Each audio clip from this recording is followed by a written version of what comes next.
May mga job fair po ang ilang ahensya ng gobyerno ngayong pong araw ng paggawa.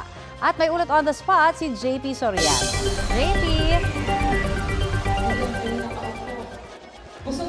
Connie, mga kapuso, happy Labor Day po sa lahat ng manggagawa at ngayon nga po mahigit 3,400 na trabaho sa iba't ibang bansa. Para po sa abroad ito, ang inaalok po sa isang mega jobs fair dito sa isang mall sa Ortigas at ang target po dito talaga matulungan, Connie, ay yung mga kababayan natin na displaced at nawalan ng trabaho dahil sa nangyaring krisis sa Middle East. Abot po sa 12 accredited recruitment agencies ang nag-aalok po ng trabaho para po sa 3,400 jobs na ito na karamihan po sa mga industry o karamihan po sa mga bansa ay sa US, iba't ibang bansa sa Europe, gaya ng Croatia at Japan. Mga skilled workers, Connie, ang kailangan dito, mga nasa engineering, meron din po mga kailangan mga hotel workers sa hospitality sector, pati na rin po mga healthcare workers at iba't ibang sektor. Siyempre, ang mga narito po, Connie, ay ang mga kababayan nating nakapagpa-pre-register online. Aabot po sa 2,000 yang nakapagpa-pre-register, pero isa po